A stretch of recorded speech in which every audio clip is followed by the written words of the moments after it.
3 257 872 francs. 3 millions. Nouveau. Votre cola, avec ou sans patate? Sans patate. Petite goutte de champagne, là. C'est sans patate. C'est pas seulement des peintres, hein, tes amis, c'est aussi des comiques. Les comiques. Vous vous foutez de ma gueule, les frères Mickey? Oh, Mickey. La vie est belle, frangin, je t'aime. Toi, t'es moche, puis t'es con. Mais écoute de ma gueule. Ça ne sert à rien de s'énerver, ça va chier. Y'a un blême? Non. Il me vexe, moi je dis plus rien. Elle est belle, la famille! Bonjour à tous, soyez les bienvenus sur Nienko TV pour cette nouvelle vidéo concentrée sur les trois frères, mais pas seulement. Si on accepte ni les arabes ni les noirs, hein. Je suis pas noir, je suis pas arabe. Je vous devais une revanche pour les trois frères parce que la vidéo qu'on avait fait il y a quelques années est catastrophique. Je crois même qu'elle a rendu malade des gens. Ils étaient trois, parfois deux. Et ça n'est donc pas si simple de désigner quels films sont des films des inconnus, ou pas. Mais plus généralement, on va parler de la carrière des inconnus, en particulier au cinéma, des trois frères qui fut leur sommet, jusqu'à une période plus compliquée avec, entre autres, les trois frères Le Retour. Les frères Latour. Je savais qu'il fallait pas qu'on se voit. Faudrait peut-être penser un petit peu à enterrer le calumet de la paix. Hein. Pour cette nouvelle vidéo, je me suis basé sur ce livre-là, que j'ai trouvé très bien détaillé, donc c'est ma principale source d'inspiration à l'écriture, et je vous propose de pas perdre plus de temps, on est parti. On y va tout de suite sans plus attendre, juste après ça, tout de suite on y va, c'est parti. Mais tu sais que c'est ça le problème en France. On parle, on n'agit pas. Je suis d'accord. Ah bah je sais pas, je suis pas très en forme, t'as pas un petit truc qui me... Je sais pas, un guronzan. Qu'est-ce qu'il dit là? Troisième crime, troisième secteur, tout se tient. Par la suite, les choses se compliquent un peu.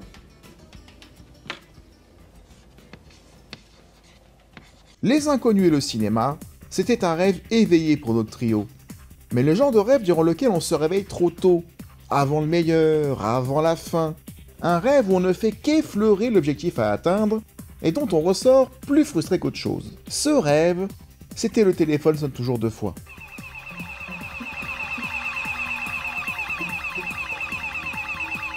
Certes, les Inconnus n'étaient pas encore les Inconnus, mais les 5. D'ailleurs, Smaïn quittera le groupe juste après la sortie du film, qui fut un échec cuisant. Qui pourtant, on l'a vu, le téléphone sonne toujours deux fois, on a fait la vidéo sur la chaîne, c'est un très bon film parodique. De ton côté, rien à signaler? Non. Rien à signaler. Qui certes ne se tient pas sur la durée, c'était perfectible, mais ça méritait mieux qu'un flop pour un film qui aura clairement inspiré La Cité de la Peur des Nuls.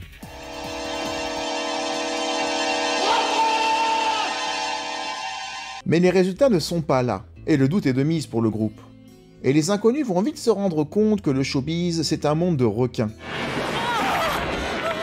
Philippe Bouvard, par exemple, considère que les 5 lui appartenaient, et il ne voit pas d'un très bon œil leur envie d'un grand écran après les avoir vus naître dans son émission. Je précise, Madame Proud de Limoges. Hein, Oui, heureusement que c'est pas de balle, sinon ça aurait été Madame Proud de balle. Tourné en été 84, avec un scénario signé Didier Bourdon, Bernard Campan, Pascal Légitimus, Seymour Bruxelles et Jean-Pierre Vergne. Jean-Pierre Vergne, dont c'était la première réalisation, ayant été jusque-là l'assistant réalisateur d'Henri Verneuil ou de Jean-Yann, leur inspiration pour ce premier film venait du comique anglo-saxon, avec une nette influence américaine en ce qui concerne le visuel. En somme, une inspiration des films du type Y a-t-il un pilote dans l'avion qui était sorti quelques années avant. Roger. Hein? Mais on pourrait également citer dans le même genre Mel Brooks. Pourtant, cet humour absurde, second degré et parodique n'est pas l'identité des Inconnus tels que nous les connaissons aujourd'hui. La volonté des 5 à l'époque, en cas d'identité, était surtout de ne pas tomber dans l'humour des charlots, en perte de vitesse au milieu des années 80, et malgré les caméos d'acteurs reconnus imposés par les producteurs pour bien vendre le film, des acteurs tout de même tels que Michel Galabru, Jean-Claude Brialy ou Darry Cole, sans oublier les prometteurs Dominique Pinon, Jean Reno ou Clémentine Célarié, stars en devenir, le film est un échec commercial à sa sortie en janvier 1985. Aligné, mais tu m'as sous-estimé. Le public s'attendait à aller voir du théâtre de Bouvard, et certaines critiques étaient très dures, à tel point qu'un sketch des Inconnus, par vengeance peut-être, reprendra plus tard, le temps d'un sketch, les critiques cyniques de cinéma. Alors, Ce fabuleux film, voilà. Jean-François 3, Christian 1. Ah, Je pense Christian, que un petit peu, Et non? encore, je suis large. Le téléphone sonne toujours deux fois est alors mis aux oubliettes, y compris par les Inconnus eux-mêmes qui trouvent qu'au-delà de la première demi-heure, le film ne tenait pas, car le public sait que tout ce qu'on voit est faux ou absurde. Du coup, à un moment donné, le public décroche. Et la réalisation de Jean-Pierre Vergne, jugée un peu trop plan-plan par Didier Bourdon, ne les aura pas non plus convaincus. En tout cas, le téléphone sonne toujours deux fois ne sera pas le tremplin espéré pour la troupe. C'est même l'effet inverse, puisque le groupe va se disloquer On l'a vu avec Smaïn qui souhaite se lancer dans une carrière solo, n'ayant pas envie de jouer l'arabe de service au sein de ce groupe. Un peu perdu à 4 dans un premier temps, il souhaite malgré tout se produire sur des scènes plus importantes. Et les 4 Karenko, le nouveau nom du groupe suite au départ de Smaïn, ont besoin d'un producteur ambitieux qui leur donnera les moyens de leur ambition. L'heure dévolue se portera sur Paul Lederman, le producteur des stars françaises depuis les années 60, ayant produit par exemple ni plus ni moins Claude François, ou encore en ce moment Coluche, qui lançait à ce moment-là les Restos du Cœur. Mais la rencontre avec Lederman n'est pas très chaleureuse. Ce dernier est à peine intéressé, pas convaincu par leur début au théâtre de Bouvard, ni par leur premier film, et il leur demande un montage de leur sketch sur une VHS pour se faire une idée. Et après ça, il n'est toujours pas convaincu, et souhaite absolument tout changer.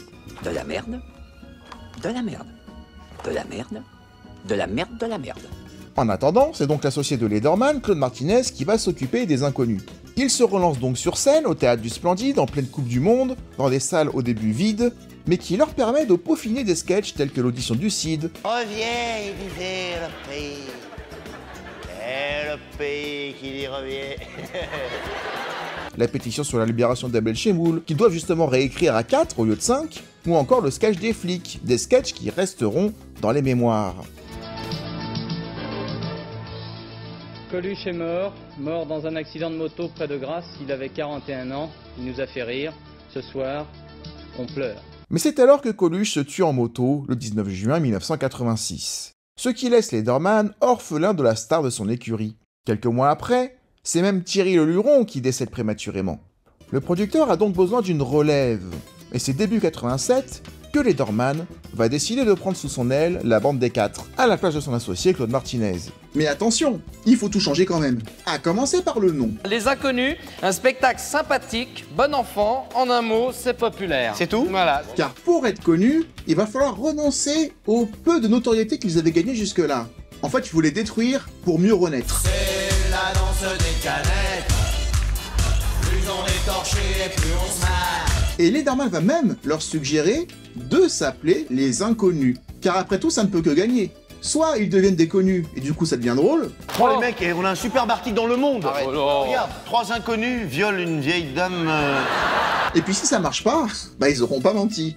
Mais selon d'autres sources, parce que c'est pas tellement clair et je pense qu'ils ne s'en souviennent même pas, les Inconnus ont aussi peut-être été un pied de nez, une revanche des Inconnus à Philippe Bouvard qui les a vus naître, mais qui a refusé qu'ils s'appellent les 5 dans leur film. Donc nous n'obtiendrons pas Satisfaction. Peut-être qu'un jour, on aura le fin mot de l'histoire, et si jamais Didier Bourdon ou Pascal Légitimus ou Bernard Campan nous faisaient l'amitié d'être là, bah qu'ils n'hésitent pas à le dire en commentaire. On veut tous savoir. Une marque, un label, un logo même, puisque ce logo va les suivre jusqu'en 93. Ce logo rouge sur fond noir se veut volontairement agressif. La suite, vous la connaissez. Les 4 Karenko passent à 3 en 1988, Seymour Bruxelles ayant du mal avec ce rythme industriel et leur nouveau producteur, Je m'en vais comme un prince.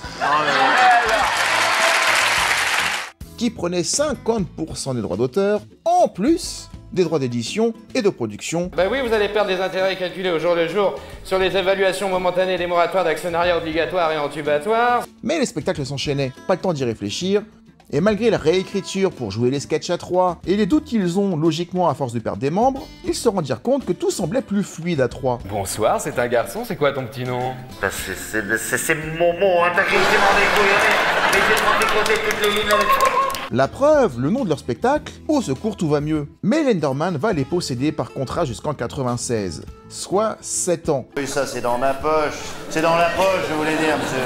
Il sera propriétaire aussi bien de leur image à la télé des Inconnus que sur scène. Tout bien que tu détiens est un souci qui te retient. Et Lederman va leur ôter tous leurs soucis. Toi, devoir, moi, 24 250 francs. Il y a quelque chose qui va pas, monsieur Gentil? Mais le cinéma dans tout ça.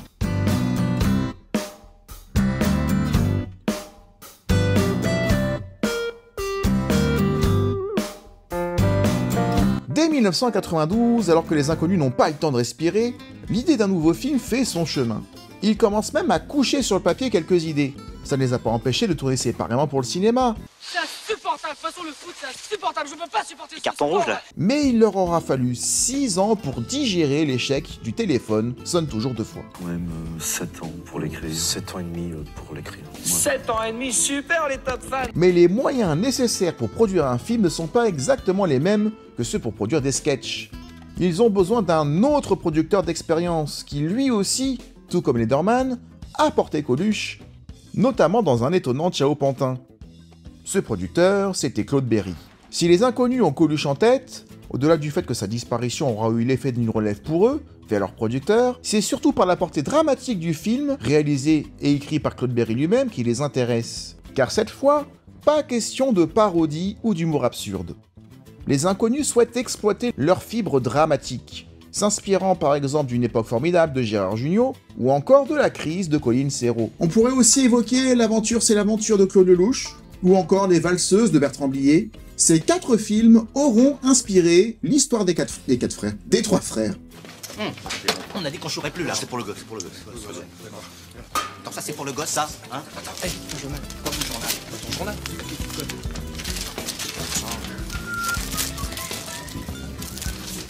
Oh non, madame, vous n'auriez pas des immobiles le Kundevich par hasard? Non. Et ça, ce n'est pas là-bas, là? Là-bas? Mais on pourrait aussi citer un 5e film, ou un 4e, je suis perdu dans les comptes maintenant. Ouais, un 5e film, qui s'appelle tout simplement Trois frères, avec Philippe Noiret, qui racontait aussi comment 3 frères se rencontraient lors d'une succession. C'est le seul point de commun entre les 2 films, mais il n'est pas anodin, parce qu'après, ça part dans des directions totalement différentes. Là, j'ai la honte, la honte. La honte. T'as vu le prix? C'est pas moi le voleur, c'est eux, non? C'est ça, mais la prochaine fois, tu feras ça ailleurs, parce que moi, je suis connu dans le quartier. Tu veux que je rapporte le tout? Mais non, ça va, c'est bon. Bah, où tu vas, là? Acheter du pain. Bah, c'est pas une boulangerie, ça? Non, pas ici, c'est des vrais connards. Ah bah, si c'est des connards, on va leur dire.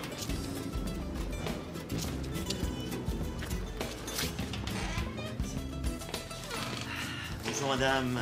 Bonjour, messieurs. Oh, comme ils sont beaux, vos gâteaux. Oh, mais dites-moi, grosse vache, c'est vous qui les faites ou c'est votre mari? Ah non, c'est mon mari, pas moi. Ah oui, d'accord, mais faut quand même la présentation. Ça, ma salope, c'est quand même vous, non? Et Claude Berry paraît être un choix idéal pour emmener les inconnus vers de nouveaux horizons, vers ce mélange de tragédie et de comédie et de critique sociale. Vous savez qu'un huissier est un agent assermenté par l'État?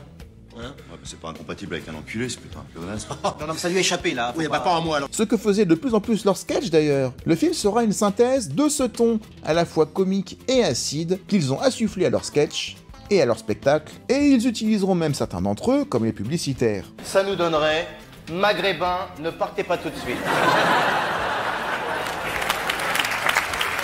Mais Claude Berry ne sera que le producteur, bien qu'il souhaitait dans un premier temps aussi réaliser le film. Il a même été envisagé un temps que le film soit réalisé par Jean-Marie Poiré, mais ça ne l'intéressait pas, de tourner un film potentiellement à sketch, et surtout basé sur leur sketch à eux, estimant que les inconnus n'avaient pas besoin de lui et qu'il pourrait le faire tout seul, il préférera donc réaliser Les Anges Gardiens. Eh ben, y a de quoi se faire un bon casse-dalle. Les cornichons sont faits maison. On a une eau ici qui est de qualité. L'écriture sera longue, à plusieurs mains, majoritairement écrite par Bernard Campan et Didier Bourdon. Mais pas seulement. Par exemple, Bernard Campan a trouvé l'idée de cet héritage d'un notaire. Bon, écoutez, il va bien falloir trouver une solution parce qu'il y a quand même un tas de papiers à signer, il s'agit d'une somme de 3 millions de francs, n'est-ce pas? Il y a des tas de procédures. Pardon. Mais l'héritage qui se révèle au final être une famille, la morale du film, viendra bien plus tard. Hé, on était frangins, regarde. Ouais, deux demi-frères, ça a jamais fait un frère. Notamment de Claude Berry qui souhaite donner une place à la mère, complètement absente du scénario de départ, qui se révélera dans la version finale être une hôtesse de l'air. Pascal Légitimus, qui lui ne fera que superviser le travail du binôme, suggère quant à lui de revoir Michael, l'enfant, au procès, car il était absent de la fin du film dans le scénario prévu. Une erreur qu'il aura fallu corriger. Vers la décoration, je sais pas ce que tu en penses. Plus à chier, on trouve pas, hein. Bah, ça, c'est mes grands-parents. Vos grands-parents? Ah bah ils devaient être aussi cons que vous, vos grands-parents, non? Tout le monde le dit. Ah oui, ça m'étonne pas, oui. Bon, ben je vais vous prendre une baguette, madame, s'il vous plaît. Une baguette. Mais grosse pute, pas trop cuite, s'il vous plaît. Merci, madame. Voilà. Merci, au revoir, madame. Non, mais elle a rien entendu, je te dis. Salut la vieille qui pue. Oui, ça l'a entendu. Et il sera décidé assez rapidement que nos 3 personnages allaient s'appeler comme les 3 acteurs, histoire de semer un petit peu le trouble, et de montrer que c'était vraiment un film des inconnus. Oh oui, bien sûr, toi t'es différent, ça, y a qu'à te regarder, y a pas de problème. Quoi, je suis différent, c'est dire quoi? T'as très bien compris ce que je voulais dire. Hein. Vas-y, répète là. J'ai pas entendu, j'ai mal entendu. T'as très bien compris ce que tu étais différent. Bien qu'ils mettent beaucoup du leur dans leurs personnages, comme le côté sage et mesuré de Pascal Légitimus, qui se drive tout seul dans le film. Attends, c'est bon, moi je me drive tout seul, la vie continue, j'ai pas de problème. Ben continue là ta vie, continue là. Moi aussi ça fait depuis 30 ans que je me drive tout seul. Ou comme le côté bordélique de Bernard Campan, qui sera également repris, tout comme le côté soupe aux lettres de Didier Bourdon qui est réel. Mais il y aura aussi un peu d'autres personnages réels de leur entourage dans ces personnages. Bonjour jolie dame, bonjour madame, je viens pour le dossier Latour, je suis monsieur Latour. Comme leur ingénieur lumière sur leur spectacle, qui disait souvent « pas de blême ». Je m'excuse, non j'ai un petit blême dans le tramway là, dans le métro. Et dont Bernard Campan reprendra une partie de son vocabulaire. Mais Didier Bourdon a peur que Claude Berry ne représente pas suffisamment les intérêts des inconnus. Et il décide, et c'est une erreur majeure, d'inclure Paul Lederman dans le projet des trois frères.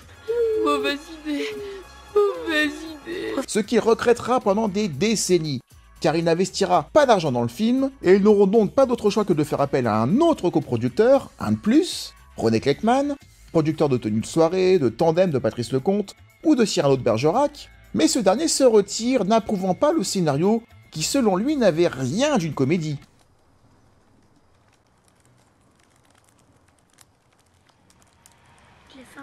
Claude Berry finit par avoir des doutes sur ce projet lui aussi, suite à ce désistement.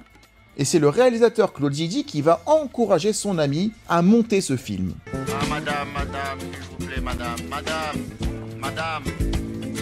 Mais Lederman est pointueux sur les contrats. Il souhaite avoir une participation sur la sortie vidéo et DVD du film, et sur tous les produits dérivés, et il souhaite être sur les 3 prochains films des Inconnus, une erreur majeure pour le trio qui va en souffrir pendant 20 ans. Ça va avoir une importance énorme ce détail. Mais comme ils avaient encore des spectacles de prévus avec Lederman, ils ont eu la politesse, on va dire, même si c'est une connerie, de vouloir le laisser concerné par la carrière des Inconnus. C'est pas un problème ça, monsieur Gentil. Votre banquier est là pour tout vous expliquer, alors qu'est-ce que vous avez? Alors que techniquement, dans la partie cinéma, ils n'avaient pas besoin de lui. Ça va marquer un énorme tournant dans leur carrière à tous. Reste qu'un budget de 35 millions de francs est alloué au film, un budget modeste pour l'époque, avec seulement 2 millions de francs chacun pour chaque membre du trio, mais avec tout de même un intéressement sur les entrées. Heureusement pour eux, parce que ça va bien payer. Le film est certes produit par Paul Lederman et surtout par Claude Berry, avec du coup en partenariat Rennes Productions au final, mais ce sont les Inconnus qui sont aux commandes, et parfois, Didier Bourdon devra le rappeler. Autant pour certains seconds rôles, ils inviteront à nouveau certains acteurs du téléphone sonnent toujours 2 fois à participer, comme Jean-François Passetou dans le rôle de l'huissier, Henri Courceau dans le rôle du notaire. L'usufruit de votre code-part entière activité. Non, ça va pas, non, excusez-moi. Excusez-moi, c'est mes échappés parce que je comprends pas. Que l'on retrouvera plus tard dans Les Extraterrestres, mais également Bernard Farcy, un ancien camarade de fac. Tu sais que c'est pas seulement des peintres, hein, tes amis, c'est aussi des comiques, hein. Ils feront également débuter le tout jeune Elie Moon dans son premier rôle au cinéma. Un premier rôle important dont lui et son compère d'une seule scène, Bernard Farcy, garderont ensemble un bon souvenir. Bernard Farcy ira jusqu'à improviser, donc avec l'autorisation de Didier Bourdon et de Bernard Campan, il ira jusqu'à improviser la fameuse réplique des frères Mickey. Vous vous foutez de ma gueule, les frères Mickey? Mais le 4e rôle le plus important du film reste celui du petit Michael, interprété par Antoine Dumerle. Mais ça non plus, ça n'était pas gagné. Car Claude Berry voulait Jordi.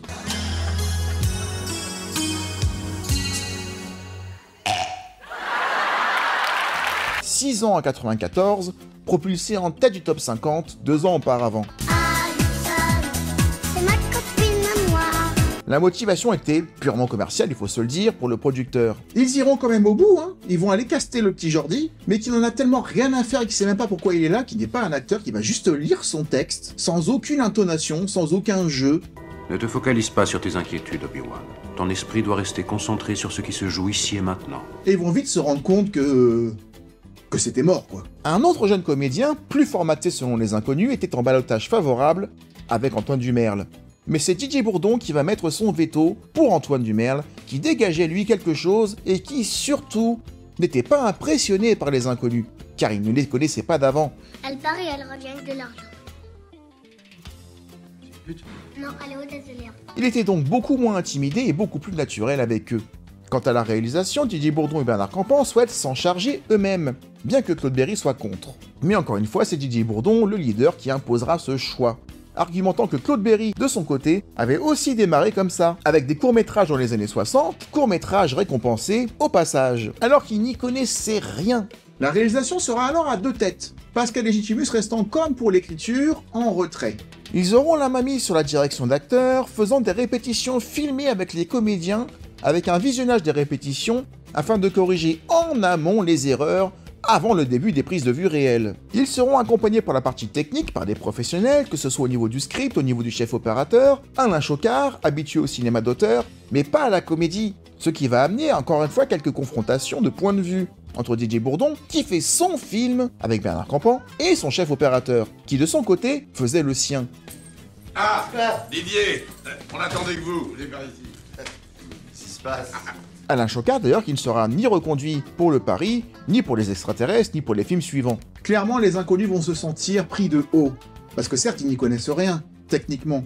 Ils ne savent pas, par exemple, qu'au cinéma, un peu comme je fais là, que le son est dissocié de l'image, alors qu'à la télévision, qu'ils connaissent très bien, c'est mélangé, ça se fait en même temps.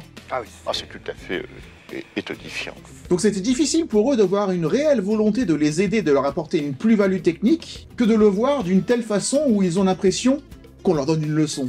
Et ça, c'est moins agréable. Le chef opérateur voudra limiter les chants contre chants, par exemple, qu'il jugeait trop quelconque, sans réelle portée dramatique, là où les inconnus, dans les scènes de comédie en tout cas, insisteront sur cette technique qui favorise l'échange entre les personnages.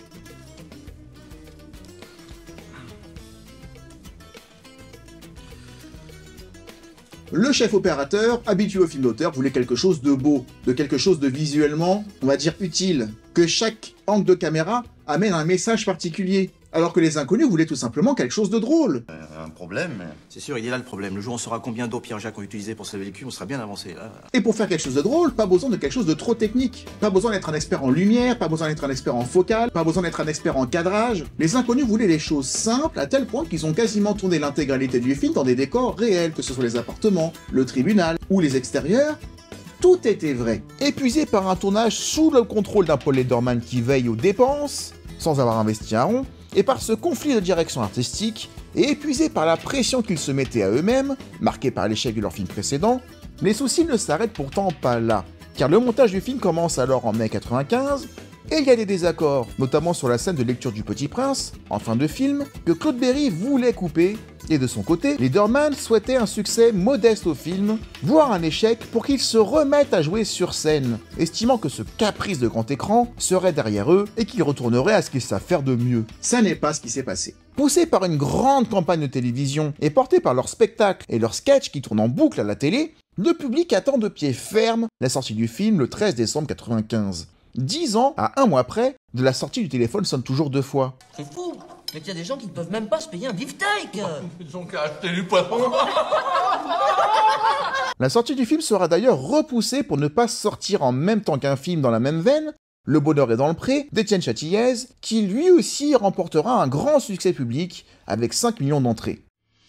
Personne ne sait ce qui s'est vraiment passé. Vous n'avez jamais revu votre mari. Jamais.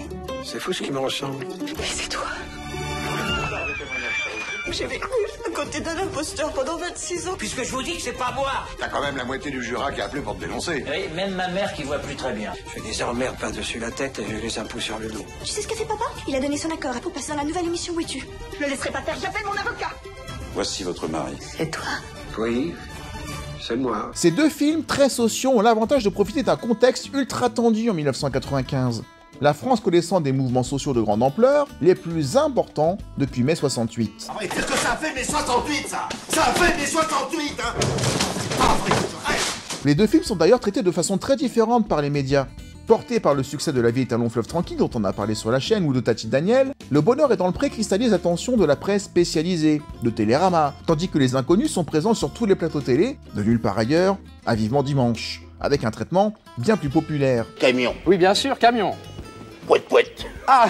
Mais les critiques auront l'intelligence de saluer les deux propositions. Bien que la réalisation soit jugée parfois assez terne. Et c'était dû à la différence de vision, encore une fois, entre celle de Didier Bourdon qui voulait une vision extrêmement simplifiée, avec beaucoup de chants contre chants. À ce soir. À ce soir, oui. Et un petit Scrabble. Ouais, avec plaisir. Pour privilégier le côté comique et le côté plus esthétique voulu par Alain Chocard.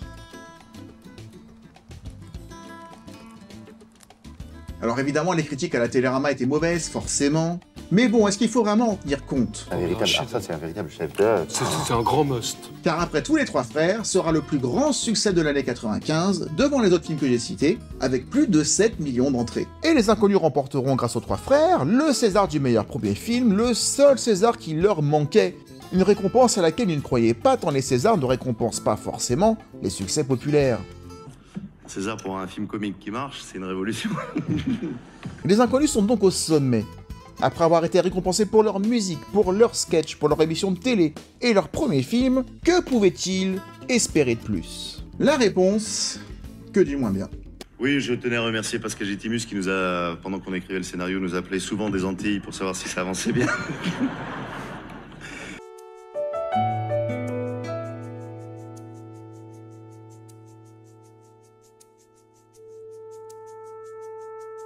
Les mois qui suivent leur permettent une décompression, mais surtout de réaliser que l'hyper-contrôle de Lederman les étouffait, et ça tombe bien, il ne leur reste qu'1 an de contrat jusqu'en 96, mais c'était sans compter sur le contrat qu'ils avaient signé durant le tournage des Trois Frères, qui précisait qu'ils produiraient 3 films ensemble, et que donc il en restait 2. Cette pratique visait à se rattraper sur d'autres projets pour se remettre d'un échec commercial, car si on a déjà commencé le film suivant, impossible de tout annuler. Mais la solution est toute trouvée par Didier Bourdon, en tout cas c'est ce qu'il pensait, qui rêve de retourner derrière la caméra parce que cette expérience lui a beaucoup plu. La solution, c'est réaliser et tourner un film à 2, sans Pascal Légitimus. Ainsi, ça ne sera pas un film des Inconnus, puisque les Inconnus, c'est le trio. Et Paul Lederman va attaquer les Inconnus durant la préparation de ce nouveau projet, et la loi lui donnera raison. Le contrat précisait que les Inconnus n'étaient pas seulement un groupe, mais des artistes indépendants. Qu'ils soient 3, qu'ils soient 2 ou qu'ils soient 1, Lederman les tenait par les... Mich, mais ça rime pas avec couilles. Alors que Claude Berry était tout aussi concerné par ce contrat de 2 autres films en plus si jamais le premier ne fonctionnait pas, mais lui il va abandonner l'idée. Ça a fonctionné, donc plus besoin de maintenir ce contrat. Un jour. C'est exactement ce que se dit Didier Bourdon, en ne pensant pas une seule seconde que leur producteur allait faire appel à ce contrat-là, alors que le film avait été un carton. C'est bien mal le connaître. Il en veut plus. Ah, bon complice. Non, s'il vous plaît. Les Méliens. Non, attendez. Et ils ne sortiront de ces problèmes juridiques que 20 ans plus tard. Avec du coup de l'argent que Lederman va réclamer sur les ventes des cassettes, puis des DVD, ou sur l'argent de la sortie des films. Impôt sur les grandes fortunes, impôt même si t'as pas de thunes. Que ce soit les Trois Frères, le Pari, l'extraterrestre, les Rois Mages. Impossible que t'en réchappes, nous sommes les frères qui rappent tout. Mais ça ne les empêche pas de tourner. C'est juste qu'à chaque fois qu'ils vont tourner, ils vont encaisser le fric. T'as pensé à payer ta taxe foncière, taxe. Pour l'heure, Didier et Bernard souhaitent donc battre le fer tant qu'il est chaud, en restant sur le cinéma. J'ai réussi à avoir un autographe de Bernard l'Ermite. Ah ouais, dans un panier de crabes, c'est normal. Hein. Et ils doivent annoncer à Pascal Légitimus qu'ils vont faire un film ensemble pour contrer Lederman, qui sera le pari, mais que du coup, ce sera sans lui. Sans moi, hein. Un tournant pour les Inconnus. Convoqué dans un café en été 96, Légitimus encaisse. Pascal, on remercie Claude Berry et toute l'équipe, et puis on remercie aussi quelqu'un qui vient là maintenant. Voilà. Préoccupé avant tout de savoir ce que le public penserait de cette décision, estimant que c'est une pré-séparation dans les règles. Pascal Légitimus va même déprimer pendant plusieurs mois. Faut quand même le comprendre. D'un seul coup, alors que t'es au sommet, on te met sur le côté de la route. Même temporairement. Même s'ils avaient prévu une scène avec lui qu'ils ont dû supprimer à cause de leur producteur, une scène, comme vous le savez, parce qu'on a vu sur la vidéo sur le pari, dont il ne reste que ça. Moi aussi, s'il vous plaît, monsieur, prendre une coupe. Monsieur, une coupe. Monsieur, Toujours produit par Claude Berry avec un budget légèrement supérieur, Le Pari est un film construit sur les mêmes bases que Les Trois Frères. Non pas avec 3 frères cette fois-ci que tout oppose, mais 2 beaux-frères, l'un étant de droite, l'autre étant de gauche. C'est la Mercedes? C'est fait, ma pupuce. L'un est pharmacien, l'autre étant un prof de techno dans un lycée plutôt compliqué. On a plus affaire ici à une opposition, à un duel, là où le trio des 3 frères a mené peut-être davantage de subtilité dans l'écriture des personnages. Ouais, je suis sûr qu'il allait s'acheter des clopes. Salut! Je suis sûr qu'il allait s'acheter des clopes, l'enfoiré. Et tout comme les 3 frères, un événement va les amener à perdre peu à peu tout ce qu'ils avaient. Un testament dans les 3 frères, un pari dans celui-là. Mais là où les 3 frères se tient sur son ensemble grâce à l'enfant, et un objectif commun de le ramener à sa mère qui apporte une véritable structure au film, ici le film s'arrête au bout d'1 an, ce qui est long pour un film, sans véritable morale, sans véritable fin, après une séquence, un peu décorrélée du reste, inspirée du professeur Folding, qui avait amené Didier Bourdon à faire appel à une véritable équipe d'effets visuels de Grande-Bretagne pour simuler leur obésité. Le genre d'effets visuels, d'effets spéciaux, impossible à faire avec les trois frères qui étaient bien plus limités en termes de budget. Alors pas énormément plus, mais c'était 3 à payer dans les trois frères, là ils sont plus que 2. Ça fait de l'argent de gagner. Sorti le 15 octobre 97, si vous voulez en savoir plus sur le pari, on a fait une vidéo dédiée que vous retrouverez ici, le film attire 3,8 millions de spectateurs, soit 2 fois moins, malgré un très bon démarrage, et clairement, le vent a déjà tourné. On va se casser parce que ça sent le rouchi. Car 2 fois moins que les trois frères, cela reste un semi-échec pour les inconnus, si on le compare au film précédent bien évidemment, parce que 3,8 millions de spectateurs c'est tout à fait honorable, bien plus même. Mais la suite ne fera que confirmer cette pente descendante après leur sommet. On saurait vous aider en quelque manière, messieurs?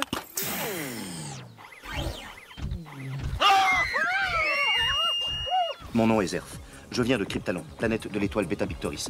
J'ai été envoyé en mission de reconnaissance sur la planète Terre. En fait, j'ai besoin d'aide. Didier Bourdon hérite à l'aube des années 2000 d'un scénario qui n'est pas le sien, mais qui l'intéresse et qu'il va retravailler seul, sans Bernard cette fois-ci. D'ailleurs, il le réalisera aussi tout seul. C'est le début des Inconnus à 1. Le scénario prévoyait d'ailleurs de raconter l'histoire de 2 paumés qui se retrouvent propulsés en terres étrangères, avec la moralité de montrer, selon ses mots, qu'on est toujours l'extraterrestre de quelqu'un. C'est bien gentil, mais on est quand même chez nous ici, les Français. On dégage, c'est pas les bougnoules qui vont faire la loi ici, non? Bougnoul, ça veut dire quoi, ça?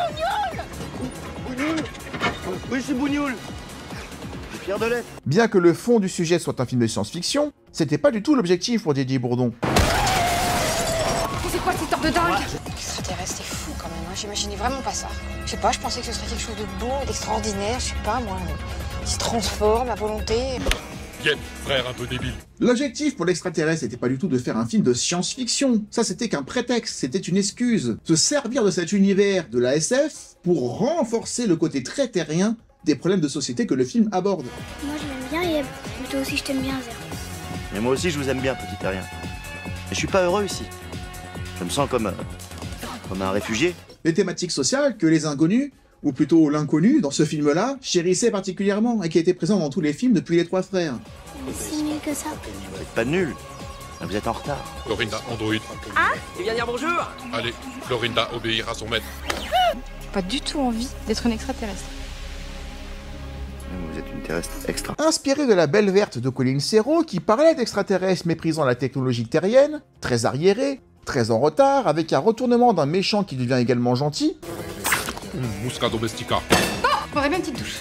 Je sais pas si l'autre robot ménager sera fichu de me protéger. Yep, protégé Zerfounet. Sur fond de critique de société de consommation. C'est comme ça qu'on peut analyser l'extraterrestre. On en a également parlé sur la chaîne. C'est un film, comme je vous l'ai dit, que j'apprécie bien plus que certains, même si bien sûr il ne s'agit pas d'un chef-d'œuvre. Point de Claude Berry à la production cette fois-ci, c'est Didier Bourdon qui le produit via sa société de production en partenariat avec TF1, mais l'échec du film est cuisant cette fois-ci. Il n'atteindra même pas les 500 000 entrées, le film ne tente même pas jugé drôle ni par la presse, ni par les spectateurs, encore une fois on en a parlé sur la chaîne pour ceux qui voudraient en savoir plus sur l'extraterrestre, mais de son côté, Pascal Legitimus, en solo, ne fera guère mieux avec Anti-sur-Scène, un film qu'il aura réalisé lui-même, qui sortira la même année, avec à peine 450 000 entrées.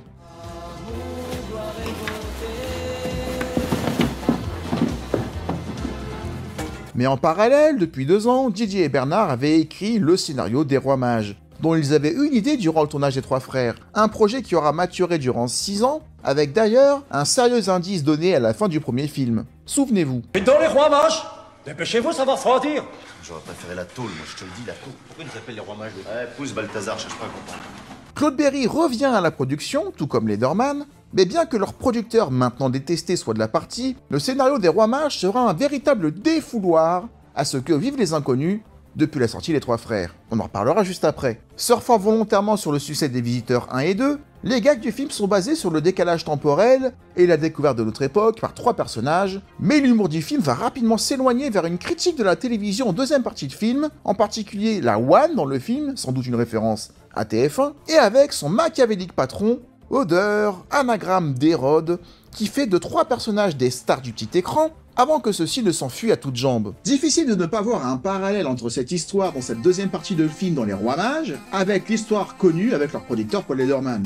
C'est même clairement leur histoire qu'ils racontent. Mais est-ce que ça en fait un bon film pour autant ?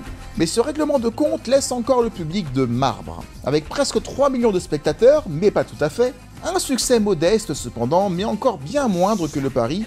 Mais cette fois-ci, le film n'a pas été aidé par la sortie simultanée d'Harry Potter à l'école des sorciers, ou encore du premier volet du Seigneur des Anneaux. Il était donc difficile de peser, et compte tenu de la sortie de ces monstres, finalement, presque 3 millions d'entrées, c'est un petit miracle. Ce qui n'empêche pas le retrouvailles à l'écran d'être raté, d'un point de vue critique. Et il est temps, enfin, à nos 3 artistes de, peut-être, voler de leurs propres ailes.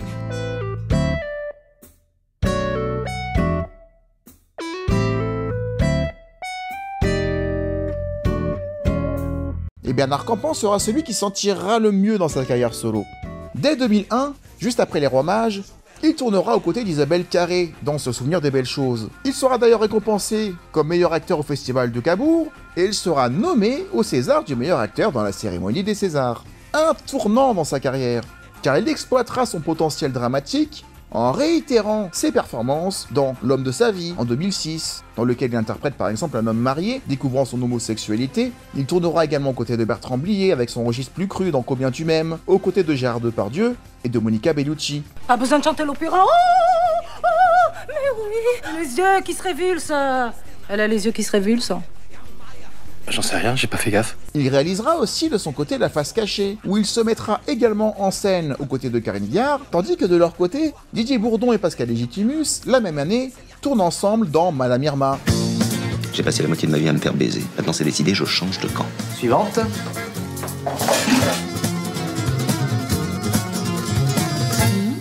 Francis.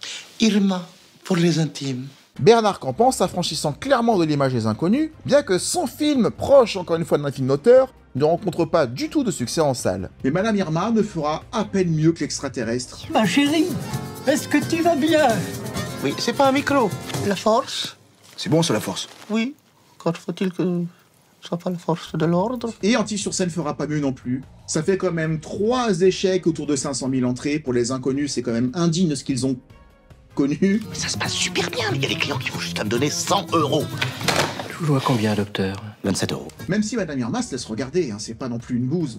Mais il y a quand même clairement un symbole, il y a quand même des signaux, il y a quand même des messages. Un message qui est envoyé du public aux inconnus, c'est que leur film, c'est pas ce qu'ils attendent. De son côté, Didier Bourdon réalise encore un film, 7 ans de mariage, un film sur la libido usée d'un couple qui tente de se renouveler, un projet que Didier Bourdon avait déjà en tête au début des années 90, en pleine bourre des inconnus. T'as peut-être envie que je te dise... des salopes, tu veux que je te baise? Qu'est-ce qui te prend là? Médicalement, attends, médicalement. T'es complètement malade. Je vais me coucher. Ouais, enfin, je te remercie de tes conseils, hein. Ça a vachement bien marché. C'est donc son premier vrai film en solo, inspiré par l'émancipation de son ex-collègue Bernard Campan, qui vole de ses propres ailes, pour un résultat équivalent à celui de Madame Irma qui sortira l'année suivante, à savoir entre 600 et 700 000 spectateurs. Honorable, mais pas prometteur pour autant. Il réalisera également Bambou en 2009, un film qui tourne autour d'un chien, se rendant compte que ce chien est la seule chose qui le liait vraiment à sa femme. Sa femme qui a été jouée par Anne Consigny, un film passé complètement inaperçu, avec à peine 130 000 entrées. Suite à cet échec, Didier Bourdon va enfin, je ne vous souhaite pas d'abandonner, mais il va mettre de côté la réalisation des films. Parce que là, pour 150 000 entrées, difficile de se faire produire derrière. Sauf si c'est un film avec les inconnus. Bernard, tu peux dire à Joe Spinoza qu'il arrête tout de suite de faire son cours parce que c'est vraiment pas le moment. Tu peux demander à l'Obama de Sarcelles qui change immédiatement de ton, sinon ça va chauffer. Oui, doucement les mecs, doucement. Ça va. Quant à Pascal Légitimus, de son côté, il joue également dans beaucoup de téléfilms, mais également sur scène. Il produit aussi quelques films et quelques courts-métrages, mais il restera celui des 3 qui sera le moins exposé médiatiquement durant cette période. Mais chacun fera son chemin de 2001 à 2011. 2011, année importante où le trio se sort enfin des problèmes judiciaires, après 15 ans de tension et de crispation. Et en 2011, Pascal Légitimus joue depuis 4 ans sur scène, et il invite, pour fêter la fin de leurs problèmes juridiques, ses 2 compères sur scène. Alors Prosper, le petit punch, tu peux le faire? Ah non, je peux pas le faire.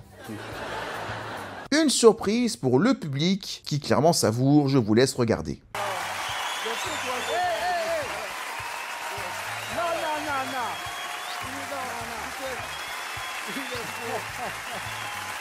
1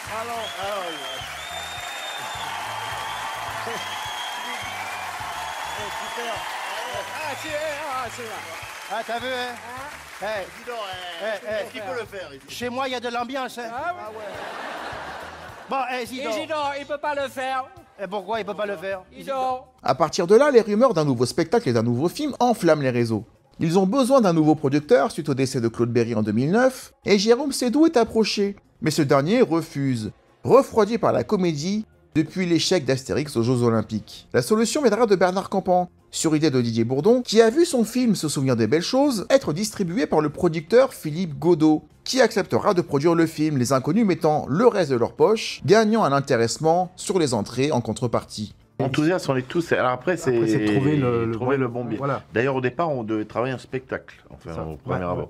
Et puis après, on s'est dit, tiens, on va faire du cinéma, parce que le spectacle, on a le temps, c'est quelque chose de plus facile à monter, on va dire. Le cinéma, si on veut faire encore un film à 3, faut le faire maintenant. L'idée de retrouver les personnages des trois frères, inchangés, mais en plus vieux, en plus chauve et en plus dans une société qui a changé, sauf que eux non, sera le moteur du scénario de ce film. Ouais, les crises de nerfs, et pour finir au cimetière, les chrysanthèmes. Il est gentil, le toutou. Tiens, Bernard, tu peux passer le hareng pomme à l'huile? Ouais. Mais est-ce suffisant, encore une fois, pour faire un bon film? Mais encore une fois, c'est un gros échec, autant commercial que public. Le public leur reprochera un humour plus gras, totalement absent du premier film,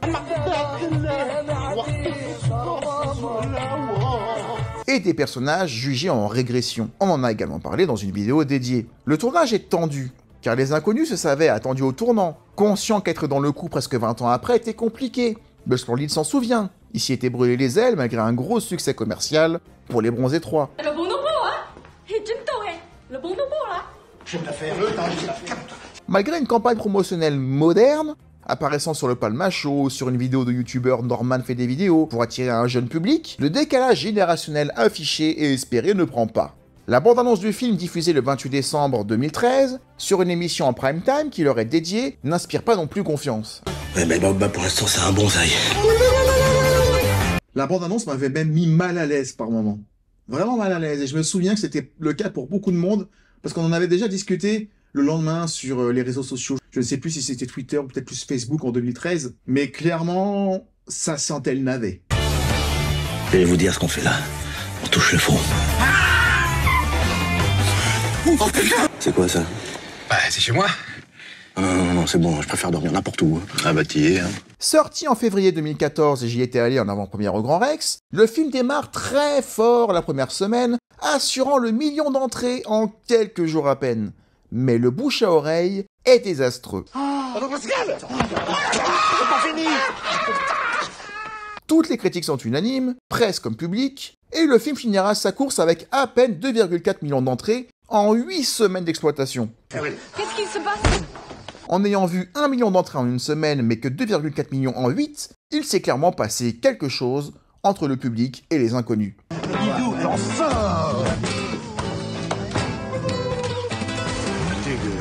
Car pour la première fois, c'est sur les réseaux sociaux que le public se déchaîne, amenant Bernard Campan, par exemple, à couper son portable et à prendre une semaine de vacances pour s'éloigner de cette ambiance très lourde. Les inconnus mettront 5 ans à digérer ce retour avant d'admettre, peut-être, que le manque d'enjeu dramatique du film, qui faisait l'identité du premier Trois Frères, a fait cruellement défaut aux Trois Frères le retour. Et au final, depuis, on en est encore là, on va revivre la même période que l'après Roi Mage, soit plus de 10 ans. Parce que ça fait déjà plus de 10 ans. Je vous présente Angela, Nancy et Priscilla Latour. Oui, je pense qu'un arrangement à l'amiable serait préférable, hein. Au vu des... Merci. On retourne aux carrières solo. Didier Bourdon apparaît dans tous les films, ça en devient tellement blasant et pas forcément des films de bonne qualité. Bernard Campan continue d'interpréter des rôles plus dramatiques et des films qui sont quand même plus qualitatifs. Il y a eu Un sac de billes, il y a eu un film presque comme les autres, un très beau film. On est tous embarqués comme dans un train. On ne sait pas où on va. On ignore tout de la destination, mais on est à bord. On les verra chanter aux Enfoirés tous les trois, une image assez marquante, même s'ils n'ont fait que chanter leur vieille musique passée.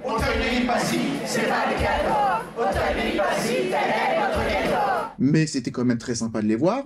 Et mis à part ça...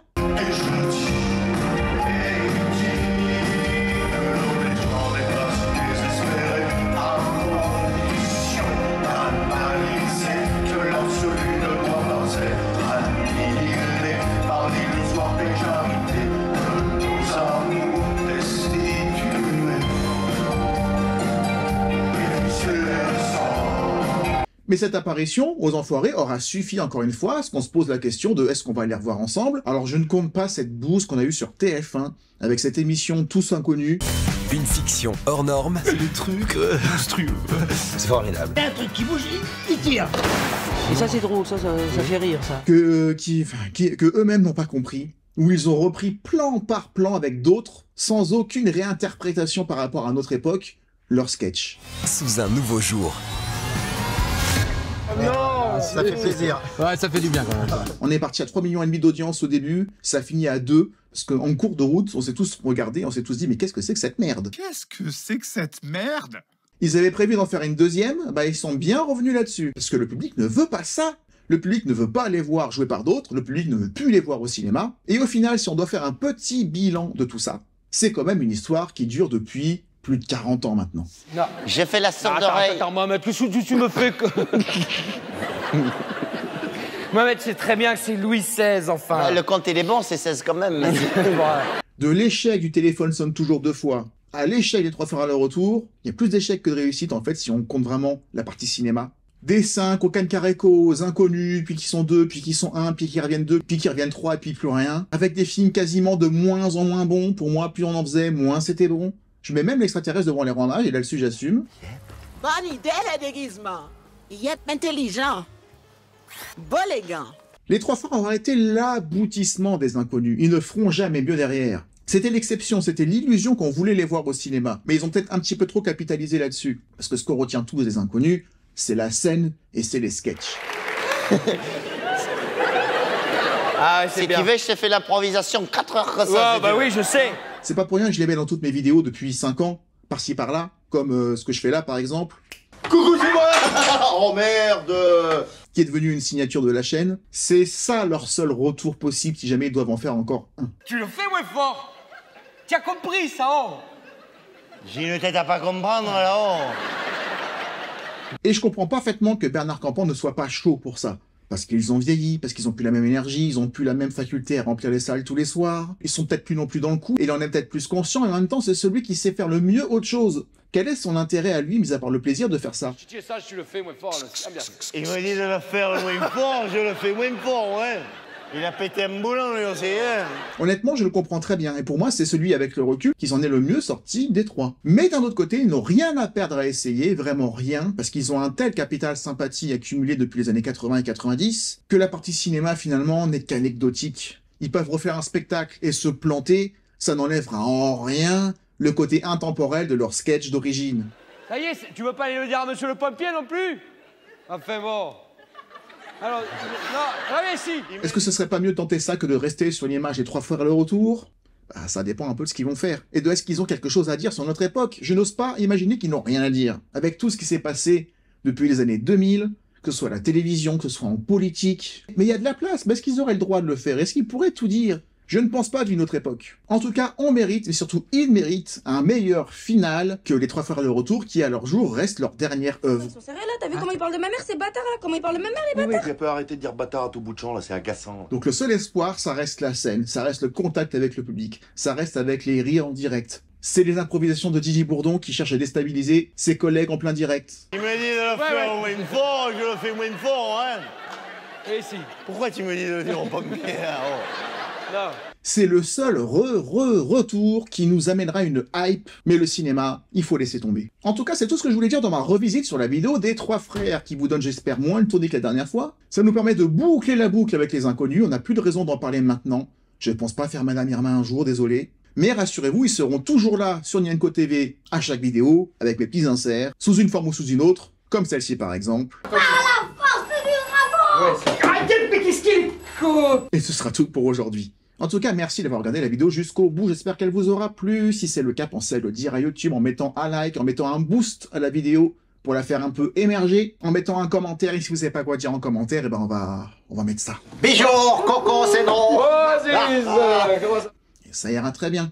On se retrouve dans quelques jours pour une autre vidéo, un autre sujet, et d'ici là, comme je le dis à chaque fois, prenez soin de vous. Ciao.